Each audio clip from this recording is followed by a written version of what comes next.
और मैं सच्चाई से कहता हूँ कि आप मेरे जीजा के जीजा के जीजा हैं, आप मेरे फूफा के फूफा हैं, आप मेरे भांजे हैं, आप मेरे भाई हैं। बोलो ये रिश्ता हमारा आपका है कि नहीं? बोलो भाई है रिश्ता कि नहीं? इसलिए हर व्यक्ति को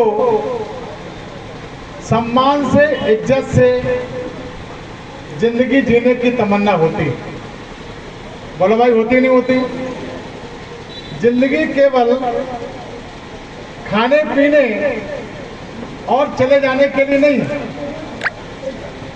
जिंदगी केवल रवियाने गिड़गा करके, पेट भर करके, दूसरों की गुलामी करके, उनके हाथ जोड़ करके, अपने को नगण्य समझ करके जिंदगी जीने का कोई मतलब नहीं है। जिंदगी जिंदा दिली का नाम है। बोलो भाई, जिंदगी जिंदा दिली का नाम है। ईश्वर ने जिंदगी दी आपको, 84 लाख योनियां हैं। जब हम लोग सांप, बिच्छू, घोड़ा, गधा रहे होंगे, तब हम लोगों ने ईश्वर से प्रार्थना की होगी कि एक बार तो इंसान बना दो। क्यों? हम घोड़ा थे तो हमने कहा इंसान बनाओ, हम गधा थे तो हमने कहा इंसान बनाओ, हम सांप थे तो हमने कहा इंसान बनाओ। क्यों? हम घोड़ा थे तब भी हमें कोई दूसरा चलाता था, हम गधा थे तब भी कोई दूसरा चलाता था, हम सांप थे तब भी कोई महुअर बजा के हमें अपने साथ से इशारे चलाता था। वहाँ हम अपने आप को समझ नहीं रहे थे, वहाँ हम लगता था कि हम इस योनि में, गधा में, घोड़ा में, सांप में, बैल में, इस योनि में हमको हमारा कोई सम्मान नहीं, हमारा कोई सम्मान नहीं। ईश्वर ने आपकी प्रार्थना स्वीकार कर ली और ईश्वर ने कहा चलिए, तुम क्यों गधा से आदि बनना चाहते, तुम क्यों घोड़ा से आदि बनना चाहते, तुम क्यों दूसरी योनि से आदि बनना चाहते? तो आपने भगवान के सामने खड़े होकर कहा कि मैं भी एक बार मूंछों पर पाँव देकर, चौड़ी छाती करके, मान सम्मान इज्जत की, सम्मान की, इज्जत की, गौरव के, सम्मान की एहसास करना चाहता हूँ। तो जब ईश्वर ने देखा, ईश्वर ने सुना, आज आपने क्या कहा, हम लोगों ने क्या कहा, हम लोग ईश्वर को क्या वचन देकर के आए? ये वचन देके आए कि एक बार हमें इंसान बना दो। ये घोड़सवार हमको घोड़ा बना के अपनी इच्छा चलाता, हम चलना चाहते इधर और वो कहता इधर चलो, नहीं तो तुम लगाम लगाए हुए। गधा को भी, गधा ने कहा यही बात, सांप ने यही बात कही। तो ईश्वर से कहा हम लोगों ने कि एक बार हम भी इज्जत की जिंदगी जीना चाहते हैं, सम्मान की जिंदगी जीना चाहते हैं, गौरव की जिंदगी जीना चाहते हैं, इसलिए हम इंसान बनना चाहते हैं। तो भगवान को बड़ा अच्छा लगा कि चलिए भाई, अगर मान सम्मान स्वाभिमान की जिंदगी जीना चाहते हो तो चलो हम आपको इंसान बनाए देते हैं। उस ईश्वर ने इंसान बना दिया और उस ईश्वर ने इंसान बनाकर हमको बहुत अच्छी जात में भी भेजा।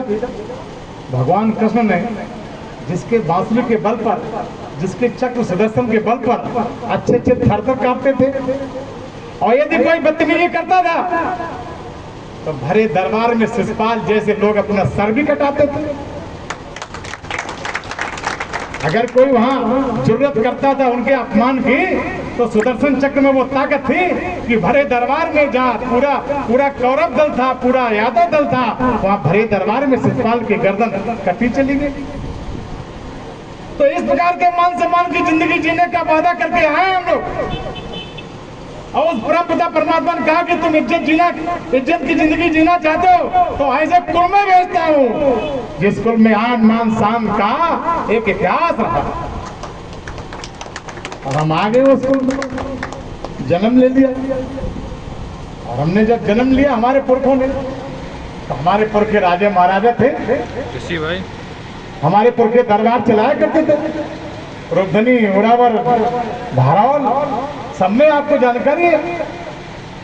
हम उन पुरखों की संतान है जो घोड़ों पर सवार होकर के अपने घोड़ों के टापों से, जिनके घोड़ों की टापों से लोग थर-थर कांपते थे, दरबार चलाया करते थे, हम न्याय किया करते थे खड़े होकर के। और जब हमारे पुरखे दरबार चलाया करते थे, न्याय किया करते थे, शान शौकत से सिंहासन पर बैठते थे, उस समय आज जो हमको आंखें दिखा रहे हैं, उनकी हमारे पुरखों के दरबार में चौकीदार की हैसियत नहीं थी। चौकीदार की हैसियत नहीं थी और हम गफलत में आ गए, धोखे में आ गए।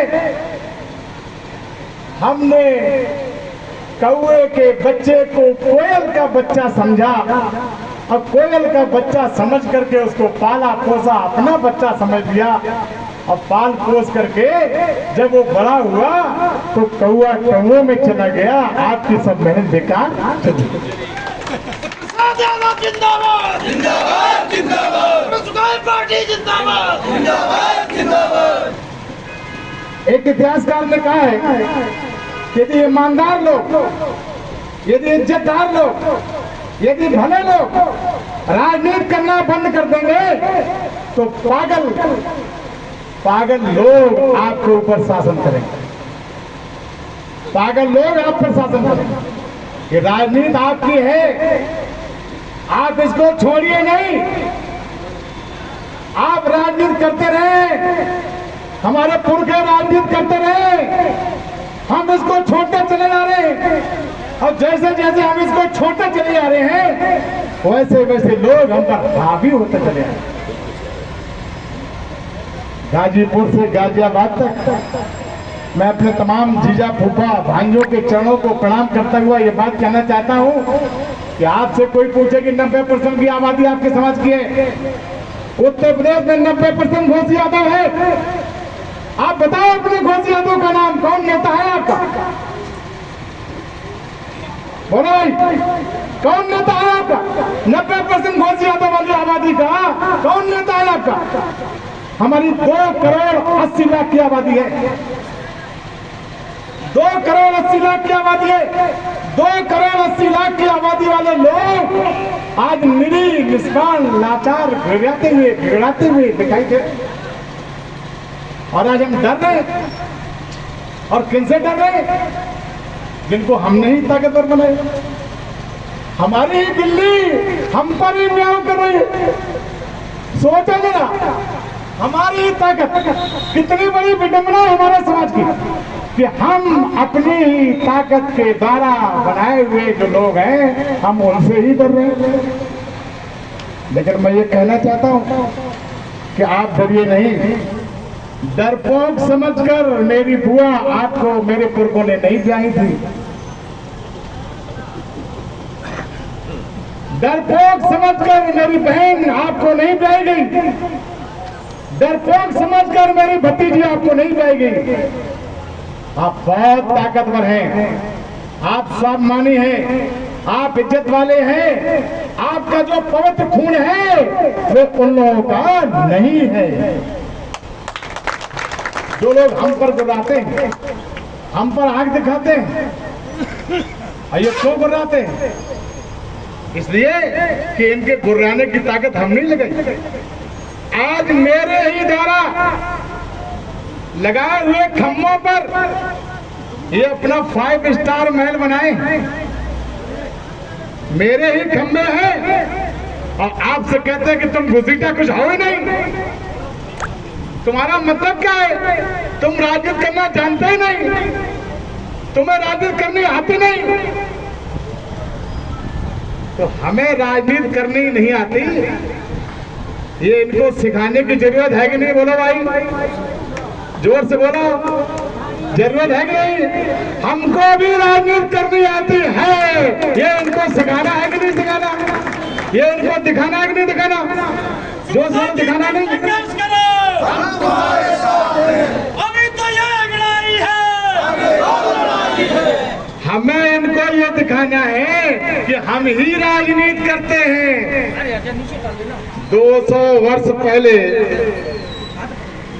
दावे के साथ कहता हूँ, इतिहास की बात करता हूँ, पुरखों से पूछना, 200 वर्ष पहले राजस्थान से 50 कबीलों के रूप में जो गधा चराने आए थे उत्तर प्रदेश में, आज वह यादव बनकर के हम पर हावी है। ये इतिहास है। आज भी यादव बना हम पर हावी है। पूरे उत्तर प्रदेश में आपका कोई रखा नहीं, पूरे उत्तर में कोई आपका नहीं हो तो कोई बता दीजिए। सब साहब, रमाकांत साहब, उमाकांत साहब, मित्र साहब, भालचंद साहब, श्याम किशोर साहब, भारत वाले जगमोहन सिंह साहब, सिकोबाद हरिओम साहब, अशोक यादव साहब, डीपी यादव साहब, साहब साहब साहब बोलो साहब। तो सपा को साफ क्यों नहीं करते? जब सपा हमको साफ करते हैं तो हम भी सपा को साफ करें ना। बोलो भाई, बोलो करना ही नहीं करना। इन्होंने अपने मन में यह सोच रखा था कि इतना बर्बाद करो, इतना मनोबल गिराओ कि इनमें से कोई ऐसा ना निकले जो मेरे सामने सिर उठा करके खड़ा हो जाए। तो जब जब हो धर्म की हानि, बाढ़े असुर अदम अपमानी, तब तब प्रभु धर्म बनो शरीरा, हर ही सदा सज्जन की। 12 साल के बाद सबके दिन फिरते हैं। हमको तो 36 साल हो गए। दद्दा फूफा मेरे बोलो, हमको तो 36 साल हो गए। 36 साल से इस मैनपुरी जिले में 90% घोषी यादव की आबादी वाले मैनपुरी जिले में 36 साल से अपना कोई जन प्रतिनिधि नहीं देखा, कोई सांसद नहीं, कोई विधायक नहीं, कोई एमएलसी नहीं, कोई राज्य मंत्री नहीं। और राज्य मंत्री जो बना सब अपने घर में, जो बना सब अपने घर में। राज्य मंत्री बने तो तोताराम बने। तोता कौन होता है? जो दूसरे की पढ़ाई हुई भाषा को बोलता है, वही तो तोताराम है। बोलो भाई, है कि नहीं? आप अपने समाज के नेताओं की बात करते हो। हमारे समाज के नेता समाजवादी पार्टी में हैं, बहुत हैं। मैं उनका नाम नहीं लेना चाहता, लेकिन मैं उनसे आप ये पूछोगे, मैं भी उनसे कहना चाहता हूँ कि ये उपचुनाव है। अखिलेश जी को बहुत अच्छे वोटों से आपने जिताया था। अब ये उपचुनाव है 2.5 साल के लिए, 2.5 साल के लिए घोषी यादव जो समाजवादी पार्टी में गुणगान कर रहा है, टिकट मांग ले। बोलो भाई, मांग ले टिकट। इतने घोषी यादव नेता है, कहते हैं आप पूरे 5 साल में हमने जिताया था, हमको 2.5 साल दे दो, हमारा 2.5 साल का हक देंगे। ये टिकट मिले चाहे मिले, ये कह के देख ले, ये कहते ना देखे सामने, ये व्हाट्सएप करके देख ले। व्हाट्सएप ना करे, ये ऐसे ही मैसेज करके देख ले कि हमको भी टिकट चाहिए। देखिए है हिम्मत? बोलो भाई, बोलो भाई, है हिम्मत? तो है हिम्मत तो क्या हम अपने समाज को ऐसा ही रियाना गिराने वाला दीनहीन अवस्था में छोड़ने को तैयार है? बोले भाई, ऐसे रखेंगे? हमको अहंकार भरने की नहीं भरनी, हमको कोई विकल्प बनाना ही नहीं बनाना, हमको लड़ाई लड़नी की नहीं लड़नी। और एक बात समझो, संघर्ष जिंदगी है, संघर्ष जिंदगी है, लड़ना ऐसे पड़ेगा। और जो लड़ नहीं सकेगा आगे नहीं बढ़ेगा। जिंदगी लड़ने के लिए है। गुलामी करना बहुत आसान मेरे भाई, गुलामी करना बहुत आसान, दूसरे के चरणों पर लेट जाना बहुत आसान, दूसरे की हाँ उधरी करना बहुत आसान, लेकिन इज्जत और सम्मान की जिंदगी जीना बहुत कठिन है। लेकिन आज तक गुलामों का इतिहास नहीं लिखा गया, आज तक गुलामों का इतिहास नहीं लिखा गया। इतिहास लिखा गया महाराणा प्रताप का, इतिहास लिखा गया छत्रपति शिवाजी का, इतिहास लिखा गया सुभाष चंद्र बोस का, इतिहास लिखा सरदार भगत सिंह का। ऐसे लोग जिन्होंने अपने को कुर्बान कर दिया, लेकिन अपने आन मान शान में कोई कमी आने नहीं दी। हम 25 साल से अपने समाज के लिए संघर्ष कर रहे हैं। आप सभी लोग नाते रिश्तेदार हैं, भरतना में, बिधुना में, सब जगह आप सबकी नाते रिश्तेदारियां होंगी। आप जानते होंगे मैंने वो भरतना सीट छीनी है जो 40 वर्षों से समाजवादी पार्टी की ही रहा करती थी। लोग गढ़ की बात करते हैं, लोग गढ़ की बात करते हैं। इस घुसीटा को सपा का गढ़ तोड़ने के लिए भगवान ने पैदा किया है। बोलो भाई, सपा गढ़ भरना नहीं था क्या? घटना था वहां तो गली गली में तालिबान घूमते थे। और तब मैं कहता था कि मेरी बात को रिकॉर्ड करो और अपने आका को भेजो। ये शिव प्रसाद ये झंडा नहीं है, आपके चरणों के आशीर्वाद से, आपके चरणों कसम खाकर ये कहता है ये झंडा नहीं है, ये शिव प्रसाद कफन बांध करके चलता है, कफन बांध करके। लेकिन हमने ये तय किया है कि अब 90% घोषी आबादी वाले वो गुलाम की श्रेणी से बाहर निकाल करके रहेंगे। हम गुलाम, हमारे बाबा गुलाम थे, हमारे पिता गुलाम रहे, हम गुलाम रहे, लेकिन हम में से कोई भी अपनी आगे की संतानों को गुलाम बनाना नहीं चाहता है। बताओ कोई चाहता? हाथ उठाइए। कोई चाहता है? नहीं चाहते ना। इसलिए यदि हम अपने संतानों को रगड़ाते हुए गिराते हुए नहीं देखना चाहते, यदि मान सम्मान सम्मान की जिंदगी अपने उन बच्चों को देना चाहते हैं, हम बच्चों के लिए जमीन तैयार करते हैं, हम बच्चों के लिए बैंक बैलेंस तैयार करते हैं। अरे क्या फायदा जमीन का और बैंक बैलेंस का? चाहे इतनी जमीन बना देना, चाहे जितना पैसा पैदा उनको दे देना, लेकिन जब सामने कोई आए, उनके समाज का कोई, उनके परिवार का कोई एक बच्चा तक बच्चियां तक आ जाए तो उसके सामने रियाना गिराता हुए दिखाई दे, वो पैसे वाला आदमी, उससे क्या फायदा है?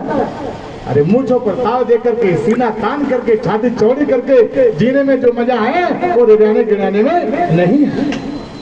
आप इस बात को भी देखिए, 40 साल से मैनपुरी समाजवादी पार्टी के पास है, 40 साल से मैनपुरी समाजवादी पार्टी के पास है, और इस करैल विधानसभा में दर्जनों घोषी यादव के ऐसे गांव है जहां आज तक सड़क नहीं है, आज तक सड़क नहीं, नाली नहीं और सब सुविधाएं नहीं। पूरे मैनपुरी जिले में, इटावा जिले में, औरैया जिले में एक भी कमरिया समाज का गांव हमको दिखा दीजिए जहां सीसी, बिजली, पानी सब व्यवस्थाएं ना हो। आपको ये अंतर समझना चाहिए, नहीं समझना चाहिए? तो बताइए, ये जो लड़ाई लड़ी जा रही है, हुंकार करके बोलिए, ये लड़ाई लड़ी जा रही है, लड़ोगे जमकर नहीं लड़ोगे? बोलो भाई। अरे ठीक बोले, ढंग से नहीं बोले, ढंग से नहीं बोले, हाथ उठा के बोला सब लोग लड़ेंगे। कपड़ा नहीं होते कपड़ा मांग के जाते, जूता नहीं होते जूता मांग जाते। कि ससुराल वाले कहूँ और बेचती हूँ, ससुराल वाले सामने बेचती ना हो, तो हम तो पूर्विया है ना, तो मेरे सामने हिम्मत दिखनी चाहिए, नहीं होनी चाहिए? बोलो भाई, तो बोलो तैयार हो लड़ाई लड़ने के लिए? एक बात आपसे कहता हूँ, पानी बरसने दो, ये बरसता रहेगा, ये अच्छी बात है, खुशी की बात है। एक बात कहना चाहूंगा, क्या आपको अपनी पार्टी चलानी है कि नहीं चलानी? बोलो भाई, आप अपनी पार्टी वाले होना चाहते हैं, नहीं होना चाहते? बे पार्टी वाले हैं, बे बाल्टी से बांटी कहते हैं, सुखाबाद सगुराबाद कहते हैं, पार्टी से पार्टी कहते हैं। तो बे पार्टी वाले हैं तो हमें भी पार्टी वाला होना चाहिए कि नहीं होना चाहिए? होना चाहिए ना। और एक बात मैं कहना चाहता हूँ कि हम तो बहुत लड़ाई लड़ चुके उनसे, बड़ी बड़ी मीटिंगें कर चुके। हमारे किसी भी नाते रिश्तेदार को अपने मन में कोई भी दहशत लाने की जरूरत नहीं है। रात को 12 बजे फोन करना, शिव प्रसाद आपके दरवाजे पर खड़ा दिखाई देगा। एक बात मैं और कहना चाहता हूँ, मेरी बात को रिकॉर्ड कर लो, सभी वालों को सुना देना कि किसी ने भी मेरे समाज के एक बच्चे तक भी मिट्टी का ढेला फेंकने का काम किया तो 4 जिलों के घोषी सैफई में चढ़ा देंगे। आपको कोई डरने की, झगड़ने की, आपको दहशत में आने की कोई जरूरत नहीं है। आपकी ताकत है, आपने उनको दी है, आपकी ताकत है। ये कैसी गजब की बात है, मेरी ही ताकत से मेरे ही कमर को तोड़ रहे हो। वापस ले लो, बुद्धिमान बन जाओ, वापस ले लो अपनी ताकत। और जिस दिन आपने अपनी ताकत वापस ले ली, जिस दिन आपने अपनी बल्लियां हटा दी, उस दिन ये सब 5 स्टार सैफई का महल ढह जाएगा। एक बात मैं और आपको बताना चाहता हूँ कि भारतीय जनता पार्टी भी कोई बहुत अच्छी पार्टी नहीं। ये एक सांपनाथ है, एक नागनाथ है। ये किसी भी कीमत पर बैकवर्ड को देखना नहीं चाहते, ये किसी भी कीमत पर एससी को देखना नहीं चाहते, ये किसी भी कीमत पर माइनॉरिटी को नहीं देखना चाहते, ये आरक्षण को खत्म करना चाहते हैं, खा जाना चाहते हैं। इनके पेट में दर्द हो रहा है कि आरक्षण बैकवर्ड को क्यों मिल रहा है। तमाम तरह तरह के तरीके निकालेंगे, कहीं रोस्टर निकालेंगे, कहीं फलाना निकालेंगे, कहीं आउट ऑफ लेफ्ट निकालेंगे, जिससे कि बैकवर्ड को आरक्षण ना मिल जाए, इनको फायदा ना मिल जाए। एक बात मैं आपसे कहना चाहूंगा कि हमारे मसीहा कौन,